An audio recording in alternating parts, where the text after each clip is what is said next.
ഒരുപാട് പേടിപ്പിച്ച് ദേഷ്യപ്പെട്ടൊന്നും പഠിപ്പിക്കാറില്ല.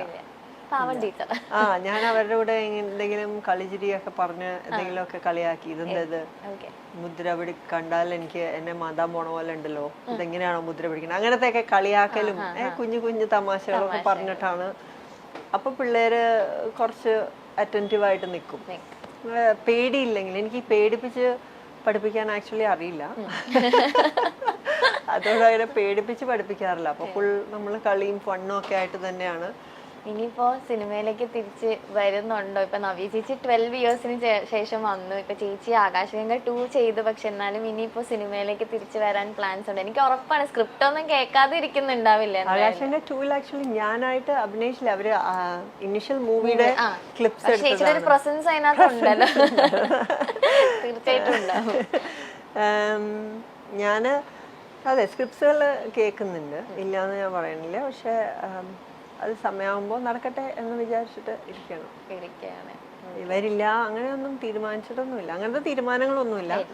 പക്ഷെ ഒരുപാട് കാര്യങ്ങൾ ലൈനപ്പായി വരണം ഞാൻ അവിടുന്ന് എത്തണമെങ്കിൽ. അതുകൊണ്ട് അതുപോലേക്ക് ഇപ്പൊ US-ലാണെന്നുള്ളതൊരു റീസൺ ആണോ ഇപ്പൊ ഇങ്ങോട്ട് വരാൻ പറ്റാത്തതിന്റെ? അങ്ങനത്തെ ഇല്ല, അങ്ങനെയില്ല. ഇപ്പോഴത്തെ ഒരു സ്റ്റേജില് ലോകം ഇങ്ങനെ ചെറുതായിക്കൊണ്ടിരിക്കുക. സോ അപ്പോൾ നമുക്ക് ഒരുപാട് കാര്യങ്ങളെല്ലാം പ്ലാൻ ചെയ്ത് സെറ്റാക്കിയിട്ട് വന്ന് ഇറ്റ് ഈസ് ഡൂവബിൾ ആണ്, പോസിബിൾ ആണ്. അന്നും ഡൂവബിൾ ആയിരുന്നു. പിന്നെ അത് ഒരുപാട് ഗ്യാപ്പ് അങ്ങനെ വന്നത് കുട്ടികളും അങ്ങനത്തെ റെസ്പോൺസിബിലിറ്റീസും ഡാൻസ് സ്കൂളിലേക്ക് ശ്രദ്ധ കേന്ദ്രീകരിച്ചിരുന്നു. അപ്പം അങ്ങനെയൊക്കെ അപ്പോഴും ഇടയ്ക്കിടയ്ക്കൊക്കെ ഇങ്ങനെ സ്ക്രിപ്റ്റ്സ് ഒക്കെ കേൾക്കുന്നുണ്ടായിരുന്നു. പക്ഷെ എന്തെങ്കിലുമൊക്കെ റീസൺ കൊണ്ട് അതിന്റെ ടൈമിങ് വരുമ്പോൾ ഒന്നുകിൽ അവിടെ മാറിപ്പോവും, അല്ലെങ്കിൽ അതിന്റെ അവര് സെറ്റ് ആവുമ്പോൾ എനിക്ക് വരാൻ പറ്റില്ല. അങ്ങനെയൊക്കെ ഹിസ്റ്ററി, സിവിക്സ്, ജോഗ്രഫി ഇതൊക്കെയാണ് എൻ്റെ തലയില്. അപ്പോൾ ആദ്യത്തെ 5-6 ദിവസം അങ്ങനെയായിരുന്നു. അപ്പൊ അതാണ് ഓർമ്മ. പക്ഷെ ഇപ്പോഴും ചേച്ചിക്ക് സത്യം പറഞ്ഞാൽ മാറ്റമൊന്നുമില്ല. എനിക്ക് ഇപ്പോഴും ആ സിനിമ ഓർക്കുമ്പോ അതേപോലെ തന്നിരിക്കണം. മണിച്ചേട്ടൻ എങ്ങനെയായിരുന്നു സെറ്റില്? ഭയങ്കര എന്റർടൈനിങ് ആയിരിക്കും. വളരെ എന്റർടൈനിങ് ആയിരുന്നു. അതെ, ഒരുപാട് നല്ല മെമ്മറീസ് ഉണ്ട് ആക്ച്വലി.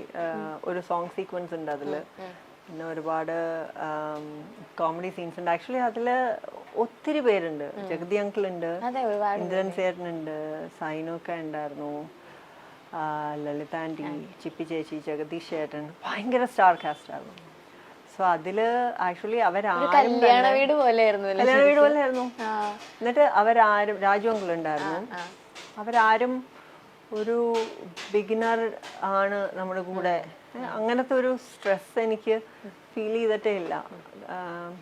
ഇപ്പൊ എന്തെങ്കിലും ഡയലോഗ്, ദിലീപ് ഏട്ടനാണെങ്കിലും എന്തെങ്കിലും ഡയലോഗിന്റെ പ്രാക്ടീസോ റിഹേഴ്സലോ, പിന്നെ ആദ്യത്തെ സിനിമയല്ലേ, അപ്പൊ നമ്മള് ഹെവി ആയിട്ടുള്ള, അതായത് ഇപ്പോൾ കരയണ സീനും അങ്ങനത്തെയൊക്കെ സീക്വൻസ് വരുമ്പോഴും നമ്മളെ പരിചയമായി വരുന്നല്ലേ. ഇപ്പൊ തന്നെ നമ്മൾ തന്നെ ഇപ്പോൾ നമ്മളുടെ മുഖത്തെ face muscles are doing that.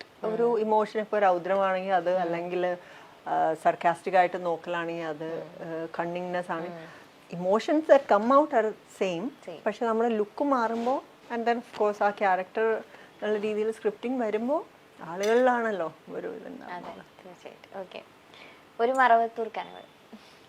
ഒരു മറവത്തൂർ കനവ് ലാൽ ജോസാറിന്റെ ഫസ്റ്റ് സിനിമ. കോഴിയുടെ സീൻ എനിക്ക് ആദ്യം ഓർമ്മ വരാം. ഞാനാണെങ്കിൽ പ്യോർ വെജിറ്റേറിയൻ. എന്നിട്ട് ഞാൻ വിളമ്പി കൊടുക്കലൊക്കെ ഉണ്ട്, ചിക്കൻ കറിയൊക്കെ വിളമ്പി കൊടുക്കണ സീനൊക്കെ ഉണ്ട്. പിന്നെ കുറേ ഓടുന്ന സീക്വൻസ് ഉണ്ടായിരുന്നു. ഒരു പാവടയും ബ്ലൗസ് കൊടുത്തിട്ട് രാവിലെ തൊട്ട് ഓടാൻ തുടങ്ങി. എല്ലാ ദിവസവും രാവിലെ ഓടലായിരുന്നു. ഇവിടെ നിന്ന് ഇങ്ങോട്ട് ഓടൂ, ഓക്കെ. രാവിലെ ബ്രേക്ക്ഫാസ്റ്റിന് മുമ്പ് കുറച്ച് ഓടിയിട്ട് പോയി ബ്രേക്ക്ഫാസ്റ്റ് കഴിച്ചോളൂ.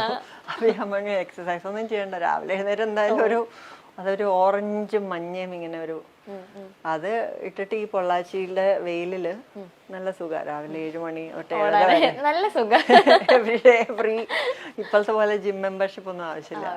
ഡെയിലി രാവിലെ അതായിരുന്നു ഒരു മെമ്മറി. നല്ല ലൊക്കേഷൻ ആയിരുന്നു തോന്നുന്നു, ആ വീടിരുന്ന സ്ഥലവും എല്ലാം. അതെല്ലാം അവര് ഒരുമാതിരി പകുതിയൊക്കെ സെറ്റ് ഇട്ടതാണ്. പിന്നെ അതിൽ സുകുമാരിയമ്മ ഉണ്ടായിരുന്നു. അപ്പം ഞാനും എൻ്റെ അച്ഛനും സുകുമാരിയമ്മയും കൂടെ ഇങ്ങനെ, സുകുമാരിയമ്മ ഒരുപാട് അമ്പലങ്ങൾ അറിയാം, എപ്പോഴും അമ്പലങ്ങളിലൊക്കെ പോകും.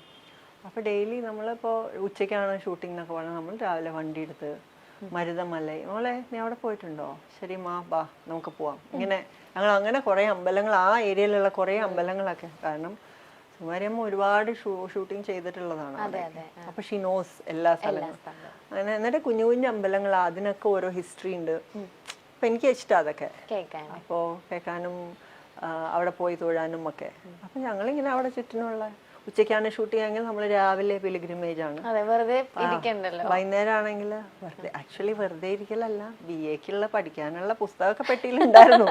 പക്ഷേ നമ്മള് ദൈവത്തിനോടും കൂടെ പോയി പറഞ്ഞേക്കാം.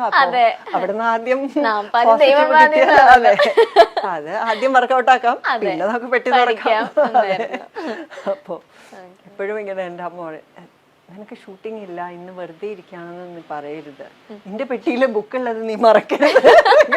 അമ്മ ടീച്ചറായിട്ട് അത് ഉള്ളിൽ ഇങ്ങനെ വരും. എന്റെ പ്രീ ഡിഗ്രിയും ഡിഗ്രിയും ഒക്കെ സിനിമയുടെ കരിയർ ഉള്ള സമയത്ത് തന്നെയാണ് ഞാൻ ചെയ്തത്.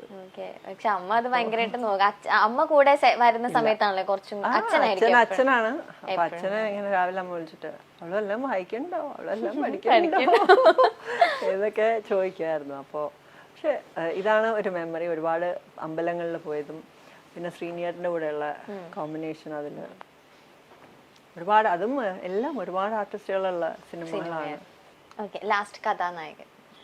കഥാനായകൻ അനദർ കല്യാണ വീട്. കല്യാണ വീടെന്നൊന്നും പറഞ്ഞാൽ പോരാത്. അത് വല്ല എനിക്കറിയില്ല അതിനെന്താ ഒരു എന്താ എംപയർ എന്നോ വല്ല കിങ്ഡം എന്നൊക്കെ പറയേണ്ടി വരും. ആക്ച്വലി അതില് ഒരു കാറ് എനിക്ക് സമ്മാനമായിട്ട് തരുന്നുണ്ടെന്നൊക്കെ പറഞ്ഞിട്ട്, അപ്പം ഞാൻ അതിന് തൊട്ട് മുമ്പ് ഒരു സിനിമ കഴിഞ്ഞ് രണ്ടാമത്തെ സിനിമ കുറച്ച് ഗ്യാപ്പേ ഉള്ളൂ, അതെൻ്റെ മൂന്നാമത്തെ ചിത്രമായിരുന്നു.